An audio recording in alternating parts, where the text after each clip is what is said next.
Bom dia! Começa agora a edição desta quarta-feira do Bom Dia Baixada. Vamos juntos até às 9 horas da manhã.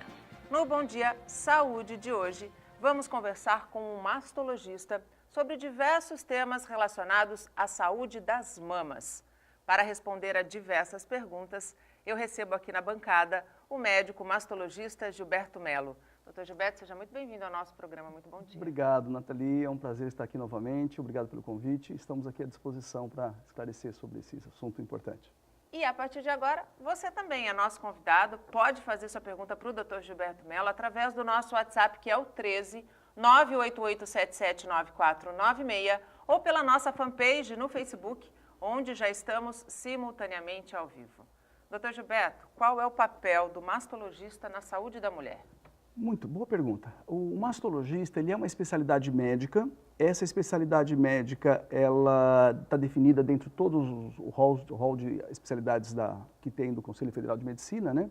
E ela cuida completamente da mama de uma maneira mais profunda, do ponto de vista clínico, cirúrgico. É o profissional que determina o ponto final em termos de uma conduta, de um tratamento. E é para entender também que o ginecologista é o médico geral da mulher e também tem a sua formação básica em mama. Quando há alguma dificuldade, ele encaminha para o mastologista. Que é um especialista. Que é um especialista. Mastologista não cuida apenas de câncer de mama, né, doutor? Não, tem várias questões na mama, várias questões. E o ginecologista tem essa formação básica, né? Está dentro da sua formação de especialidade. No Brasil, os mastologistas 80% vieram da ginecologia, né? Então eles se aprofundaram e fizeram uma outra especialidade. E alguns só passam a atender mastologia, outros mantêm a sua área de ginecologia e obstetrícia e também essa nova especialidade. E vai atender todos os problemas, benignos, malignos, inflamatórios, né? A gente vai falar de câncer de mama, até porque não tem como não falar no tema, quando a gente tem um mastologista aqui na nossa bancada, mas para quem está em casa entender, para as mulheres que estão em casa entender, para os homens também, os parceiros dessas mulheres, quais são os principais problemas, os mais frequentes que afetam as mamas? Então, a queixa maior que a mulher tem, que assusta, é o nódulo de mama. Então, ela se assusta muito e a gente não gostaria que a mulher imagine que as suas mamas são duas bombas relógio que a qualquer momento explodam, né? Sim. Quer dizer, não é legal para a autoestima dela, para o Claro. bem-estar, para a sua felicidade, sua tranquilidade, ela imaginar que qualquer coisa na mama é um câncer de mama. Por isso que é importante entender que a mama tem cistos, nódulos, quer dizer, então, quando estimulamos ela a fazer a autopalpação, é para ela conhecer o seu corpo, ela saber reconhecer alguma alteração. Ela não vai precisar definir exatamente o que é. Mas quando ela definir alguma alteração, ela não tem que se alarmar do ponto de vista apenas procurar o atendimento, né? Não é para achar que já tem um câncer de mama, não. Graças a Deus, o câncer de mama, ele é a menor, né, das incidências do nódulos. A maioria dos nódulos são benignos, são nódulos que são ou com aguinha, que são cistos, ou nódulos sólidos. Inclusive, alguns nem se opera, só se acompanha, né? O que causa um nódulo, doutor Gilberto? Então, nosso corpo, ele tem uma produção celular, né? Uma renovação celular, e ele está programado para manter os tecidos como eles foram formados, né? Agora, quando há uma alteração nesse DNA, e esse DNA começa a formar ali uma proliferação celular a mais, não quer dizer necessariamente que essa proliferação celular vai para uma linha maligna de câncer. Ela pode ter um nódulo benigno que vai devagarzinho aumentando, mas dentro de um processo benigno. Um exemplo muito importante que as mulheres entendem bem é o mioma uterino. Quantas mulheres têm um mioma uterino, tem um cisto de ovário, né? Então a mama também, como qualquer outro organismo, parte do corpo, um outro organismo qualquer, produz também essas alterações.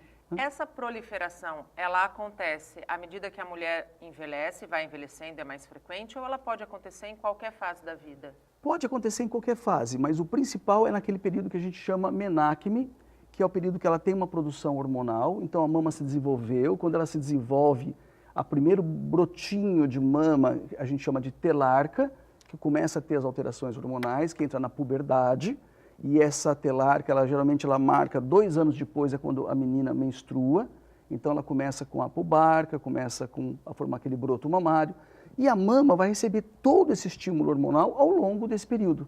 E aí é onde aparecem mais os cistos, os nódulos, né? Então, depois da menopausa, é difícil aparecer um nódulo ou um cisto. A gente fica, aí sim, muito mais atento, que aumenta a incidência. Proporcionalmente, as patologias benignas diminuem e as malignas aumentam. E existe câncer de mama na mulher jovem? Existe, mas é raro. E a gente consegue. Hoje melhorou muito o diagnóstico.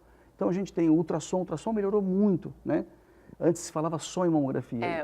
Isso que eu ia te perguntar, doutor. Os exames de imagem, ao longo dos anos, eles evoluíram do ponto de vista até de oferecer um conforto maior para a mulher, porque a gente sabe que a mamografia é um exame extremamente importante, mas ainda a maior queixa das mulheres é que é um exame dolorido. Então, isso, ainda bem que tudo vai melhorando e na assistência e dando importância ao que a paciente sente, né? Então, hoje a técnica que está ali, junto com o aparelho, ela calcula bem essa proporção da compressão, porque a mama tem que ser comprimida, né? Coloca no aparelho, ela tem que ser comprimida para poder, geralmente, fazer o raio-x, né? Nessa posição e depois naquela posição levantando o braço. Então, se tornou mais confortável, né? O fato de ser, por exemplo, a mamografia digital, ela melhora a resolução da imagem.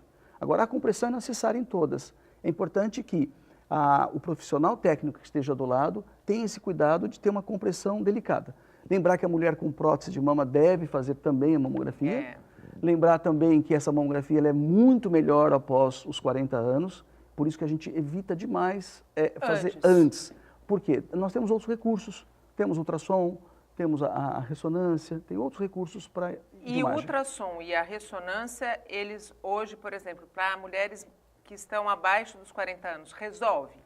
Isso, olha, e principalmente o ultrassom, Nathalie, é muito bom. O ultrassom hoje ele melhorou não só a qualidade do aparelho, mas principalmente o que o profissional tem de experiência e vivência sobre a mama.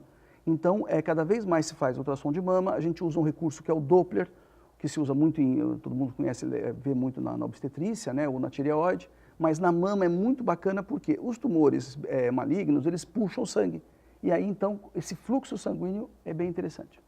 Cisto. Qual é a diferença de nódulo para cisto, doutor? Então, veja, nosso corpo é 70% água, né? Então, a gente faz cisto em tudo quanto é lugar, rim, fígado e também na mama.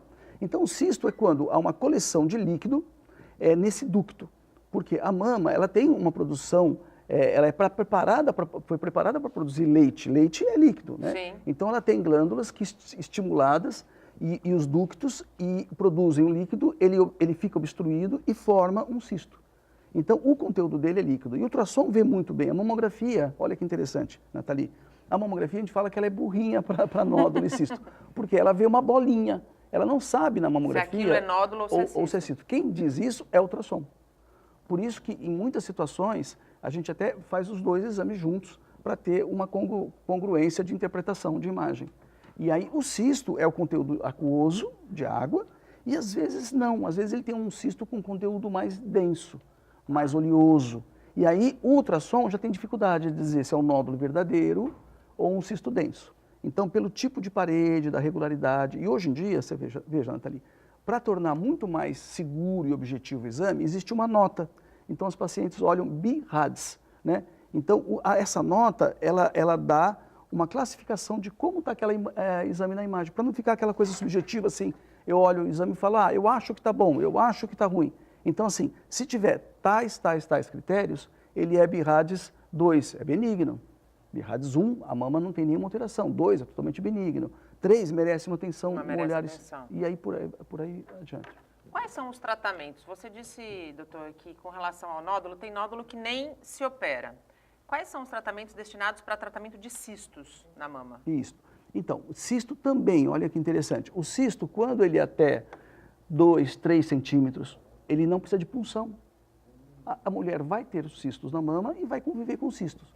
E o que precisa ter muita segurança, assim, de que o cisto, se ele tem a parede fina, regular, o conteúdo é aguinha, não tem nenhuma estrutura sólida dentro, eu brinco com as pacientes dizendo assim, olha, esse cisto não é 100%, porque eu sei que ela já vem bombada de medo, né? É lógico. Então eu digo, não é 100%. Aí a atenção dela, ela abre aquele olhão. Aí eu falo, é 200% benigno, não é 100%.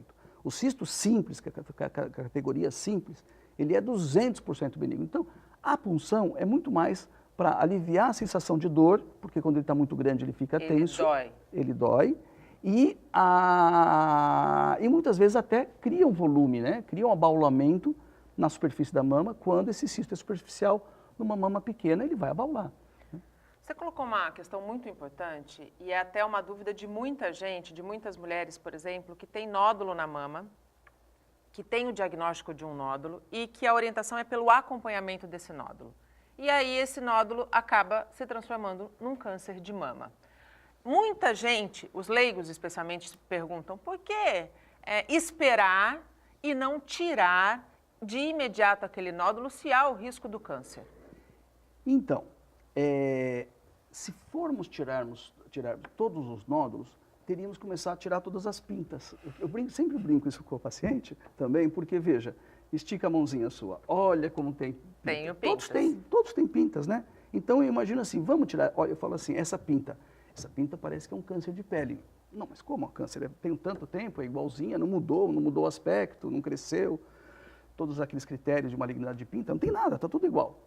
Então assim, a gente tem imperfeições. Então, o nosso corpo, ele tem imperfeições, e essa imperfeição, a gente tem que entender o que é benigno, o que é maligno. O nódulo benigno, ele não vai virar câncer. Não vira. Não vira. O que acontece é o seguinte, até estou aqui brincando, fazendo desenho, imagina, Nathalie, que tem, não sei se a câmera mostra aqui. Dá para pegar, mostrar? Felipe? Tem um nódulozinho aqui, certo? Vamos aumentar até o nódulo. Tem um nódulo, é uma mama que tem um nódulo. Essa paciente, ela não tem só um nódulo na mama, ela tem uma glândula mamária. Sim. Então, pode acontecer que nesse tecido aqui vizinho da mama, apareça ali um câncer de mama.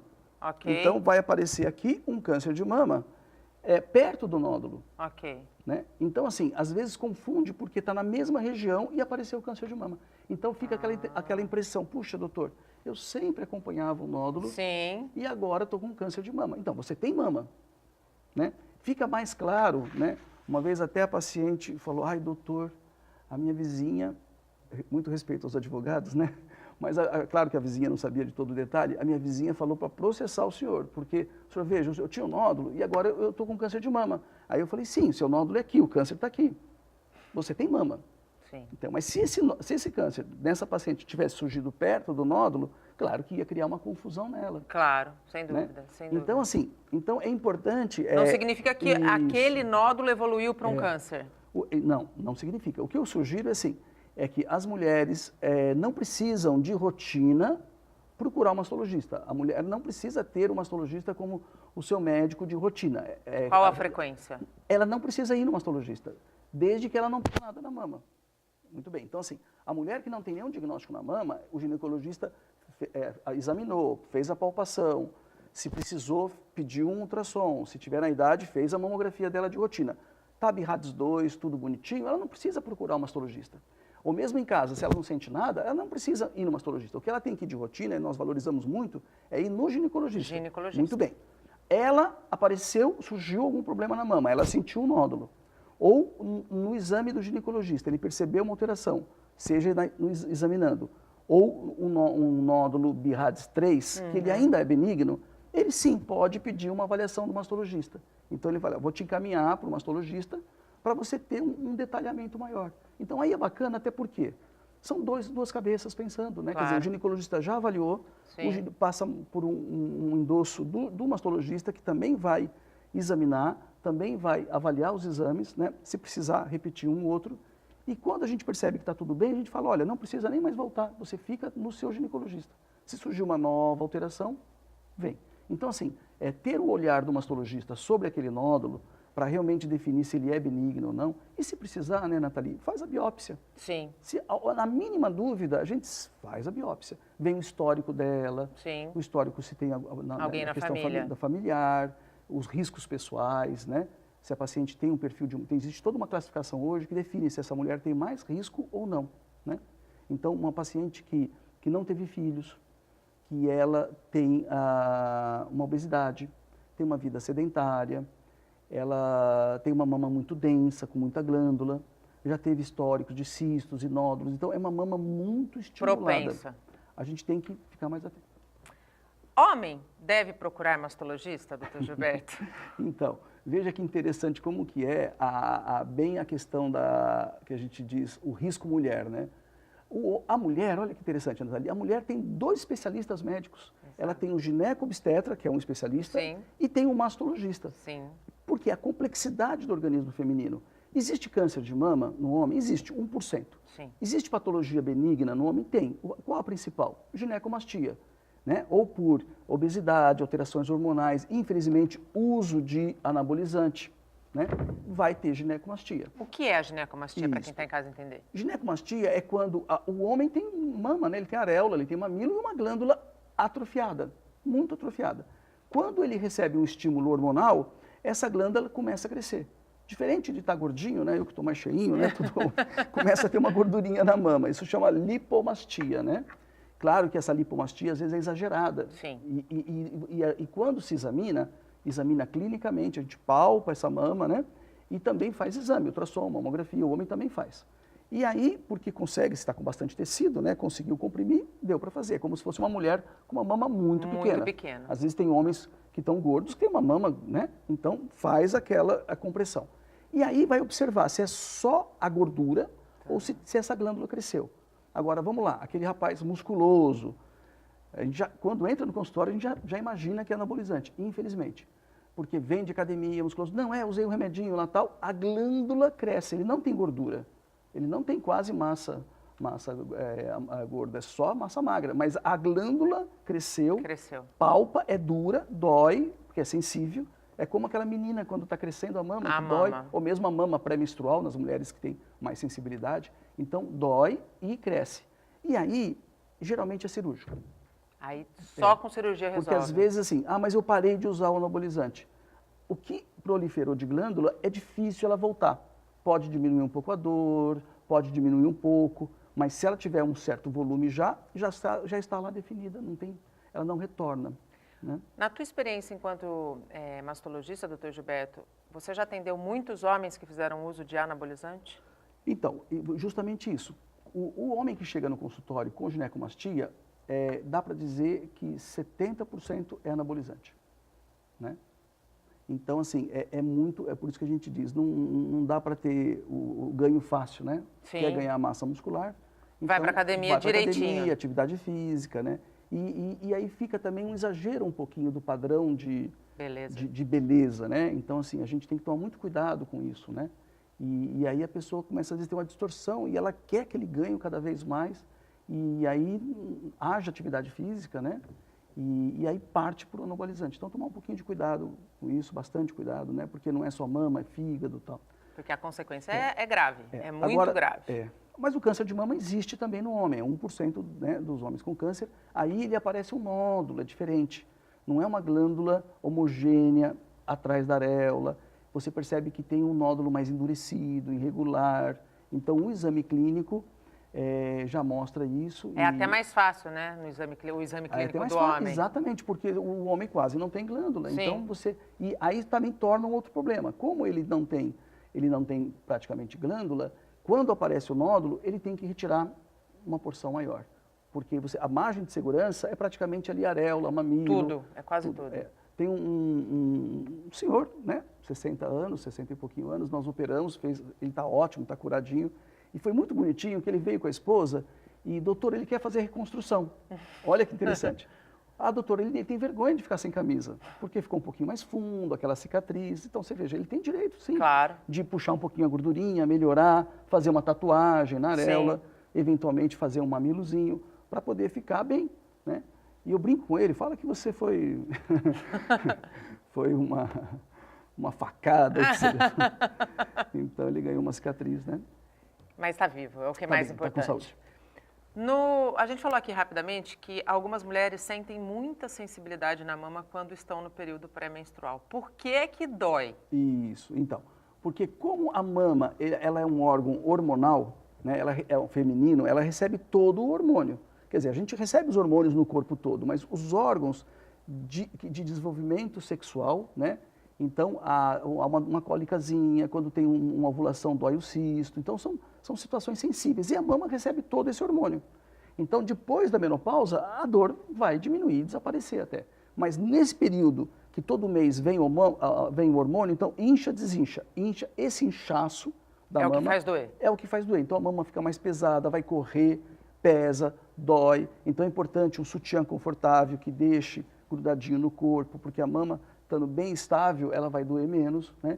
E tem mulheres que dói mais. Então, infelizmente, a gente tem essa variação. As quase que não sentem desconforto e as que sentem muito desconforto.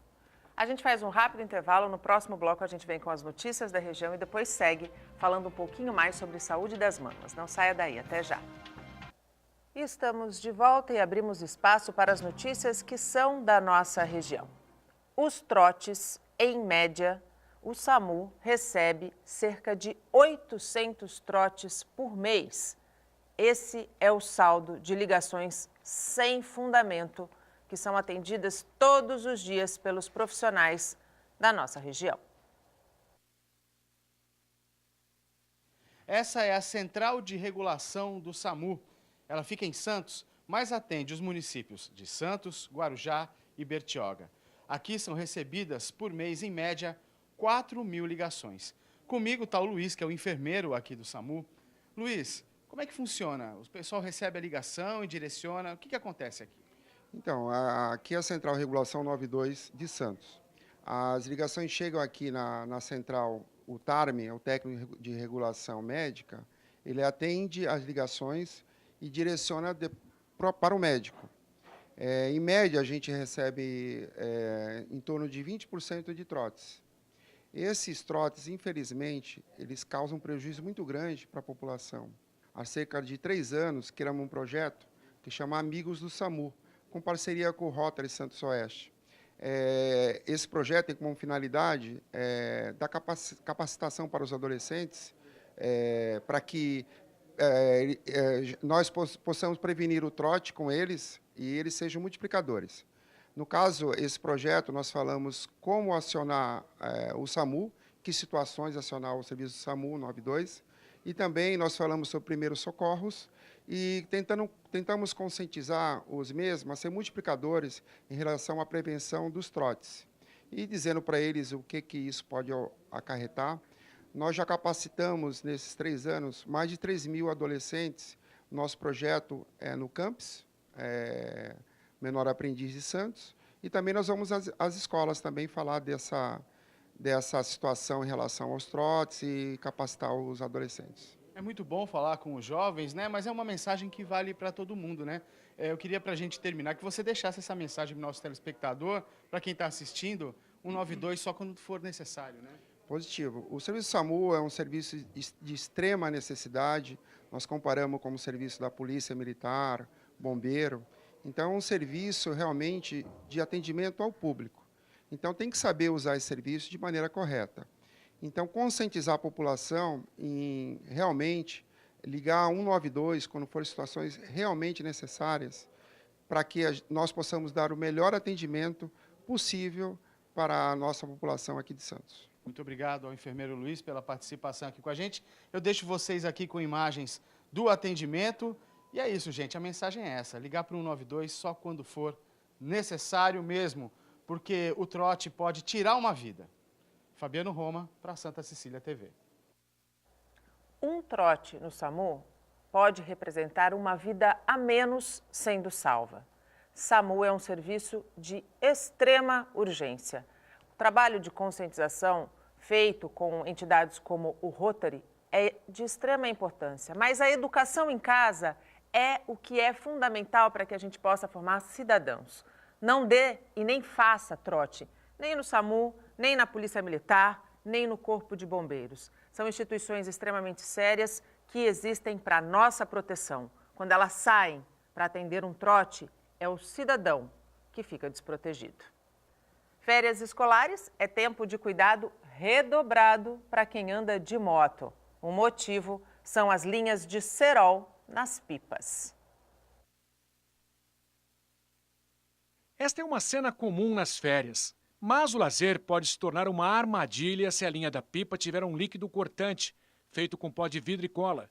Proibido por lei, o chamado cerol ainda faz vítimas.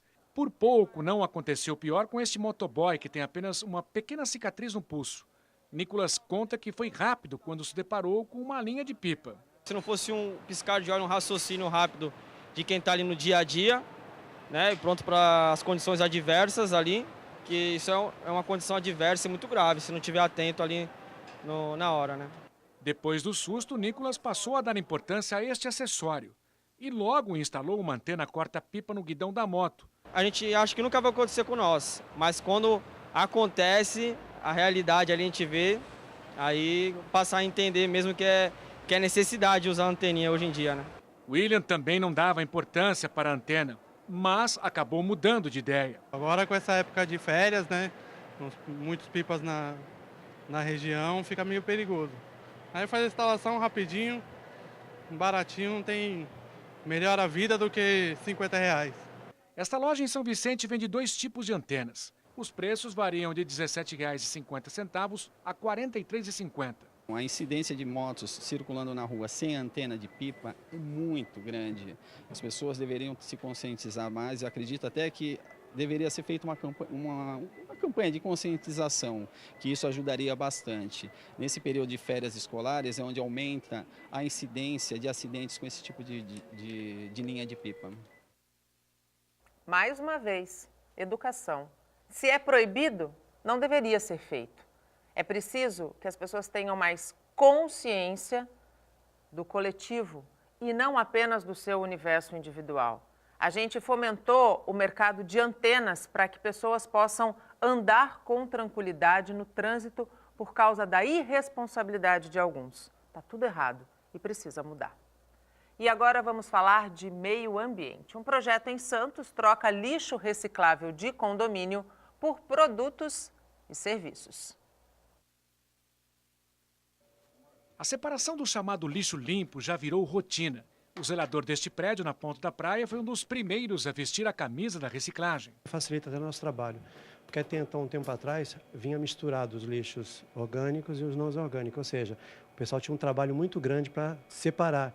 E dentro do condomínio só temos um funcionário que faz isso. A colaboração para o meio ambiente gera benefícios aos moradores. O condomínio participa de um projeto que 2 vezes por semana recolhe o material e, em troca, oferece produtos e serviços. É o Clube do Condomínio. É um clube de benefícios, das quais os condomínios residenciais e seus moradores e fornecedores, prestadores de serviços para condomínios e comércio em geral, fazem um círculo virtuoso de negócios através do lixo. Então, cada 1 quilo de lixo recolhido no condomínio, através das bags, ele se torna uma biocoin.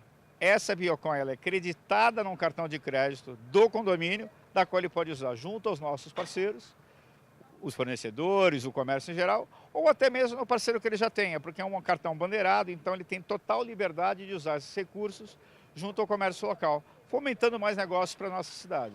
Atualmente, 240 condomínios de Santos participam do projeto. Por mês, são recolhidas, em média, 160 toneladas de resíduos. A meta é chegar a 500 todo mês até junho deste ano. O destino que nós damos, na realidade, é um beneficiamento desse lixo, né? Então, a gente prepara esse lixo para que já não chamam mais de lixo, ou seja, ele é um reciclável que torna novamente um produto que vai para a indústria, fazendo toda aquela logística reversa e fazendo o reaproveitamento dos materiais, ou seja, é o lixo virando novos produtos. Excelente iniciativa em prol do meio ambiente, que a gente precisa cuidar, a gente precisa desenvolver a cada minuto, se possível, uma atitude sustentável. Cada Bitcoin vale 20 centavos. Mais informações sobre o projeto você encontra no site clubedocondomínio.com.br. Vale a pena aderir a esta ideia. E a gente vai para um rápido intervalo. No próximo bloco, voltamos o nosso bate-papo com o mastologista Gilberto Melo no nosso Bom Dia Saúde. Hoje estamos falando sobre saúde das mamas. Não saia daí, até já. E estamos de volta e chegamos ao último bloco do nosso programa. Hoje é dia de Bom Dia Saúde e falamos sobre saúde das mamas. Está aqui comigo o médico mastologista Gilberto Melo. Você pode participar, ainda dá tempo, temos aí mais aproximadamente 15 minutos de programa, fazer sua pergunta para o nosso convidado pelo nosso WhatsApp que está aí na tela ou pela nossa fanpage, onde estamos simultaneamente ao vivo desde as 8 horas da manhã. Doutor Gilberto, antes da gente falar de câncer de mama, eu tenho outras 2 perguntas para a gente aí se aprofundar nesse tema que, apesar das campanhas ainda há um número muito grande de mulheres que são atingidas pela doença. Assimetria das mamas, como tratar? Então, o que acontece? Quando a menininha está na puberdade, recebe os hormônios, imagina que esses hormônios, ele vem como o adubo, né, para aquela glândula proliferar. Mas você tem mais, chega igual, pelo sangue, chega igual ao hormônio, mas se você tem mais receptor, é como se você tem 2 vasinhos de planta e joga lá aguinha, adubo igual, mas uma terra está mais fértil, recebe mais, então essa mama cresce mais. E aí dá assimetria. Toda mama é diferente, toda mama tem uma diferença, né? De tamanho, um pouco de formato, mas é discreta. Quando essa diferença é grande, se chama assimetria e isso traz muitas vezes um transtorno. Sim. Porque aparece num biquíni, aparece numa roupinha menor e aí merece cirurgia. Então nessa cirurgia, é uma cirurgia que se vai reparar essa situação e aí muitas vezes ela tem uma definição. Se você diminui a que está maior, ou você aumenta a que está menor, ou muitas vezes é obrigado a mexer nas duas, porque tem uma questão de forma, de peso, então ela cresceu e ficou mais baixa, a outra menorzinha está mais alta, então não adianta só... Mexer em uma. Vou aumentar essa? Não, mas e essa, o formato não vai ficar igual.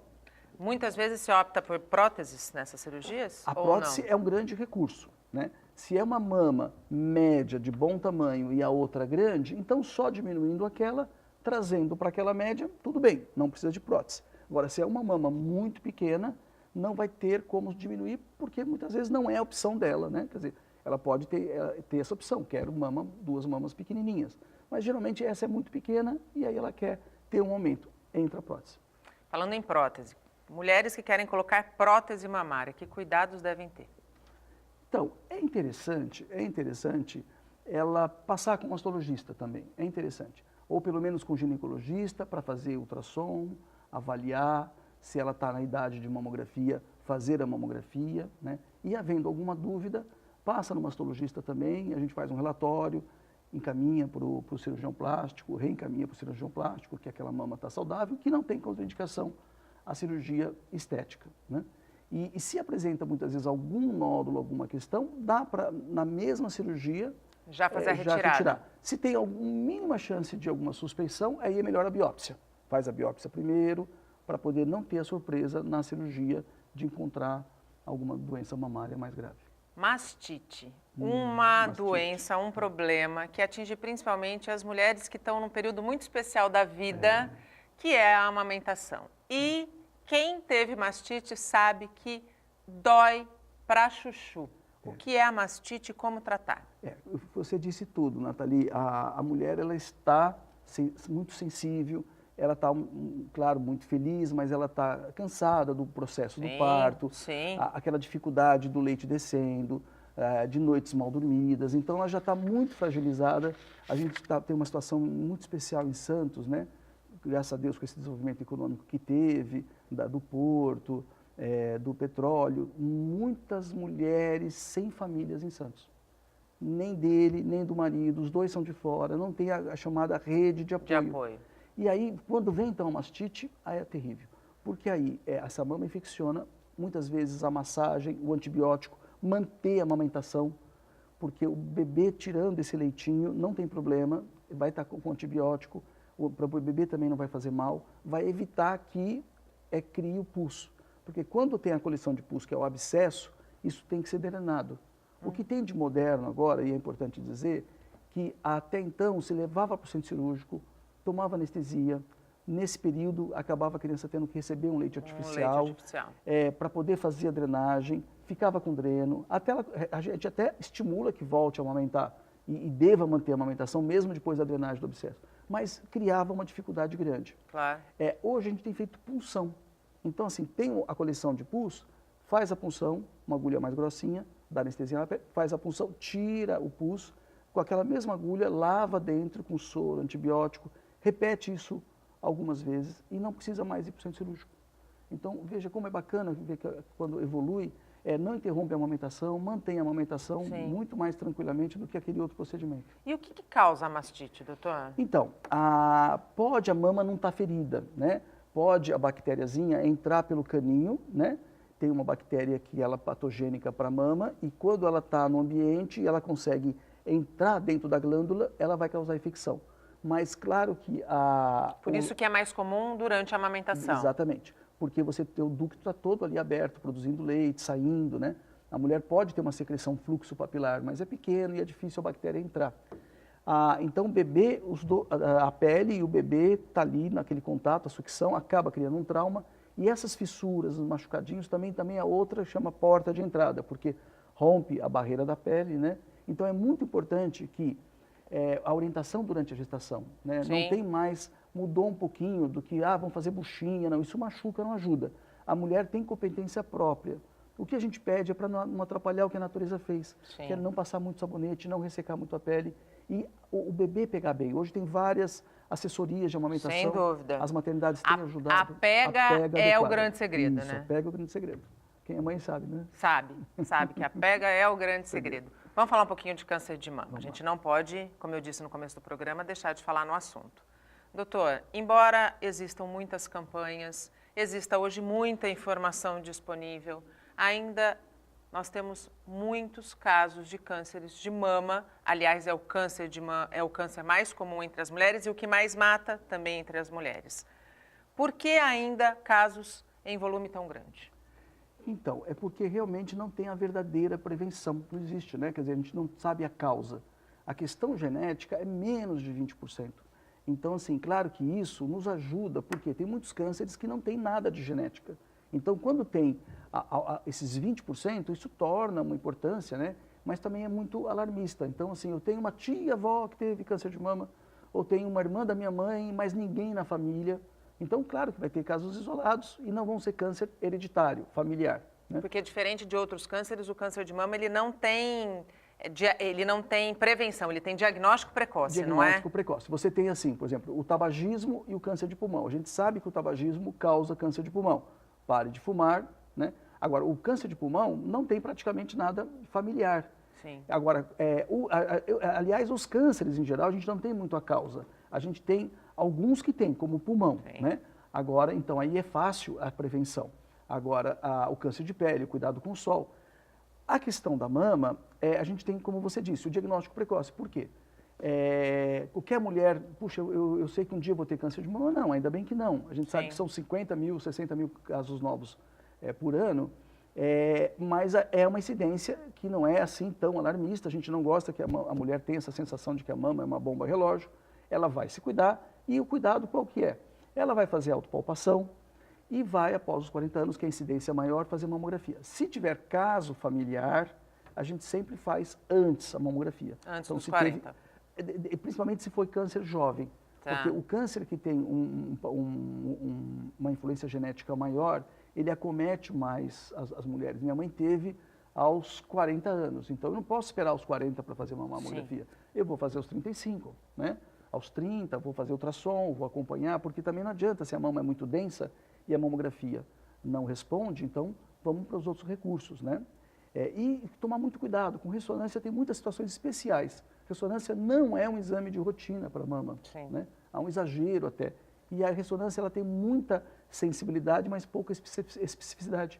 Então ela mostra pequenas alterações que você não tinha nada na mama, o ultrassom não mostra nada, e você vai ter muitas biópsias, cirurgias, às vezes desnecessárias. Mas muito bem, a prevenção é tudo, por quê?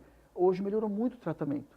Então a mulher, ela minimizou demais o trauma da mama, que era muito traumático, porque perdia-se a mama.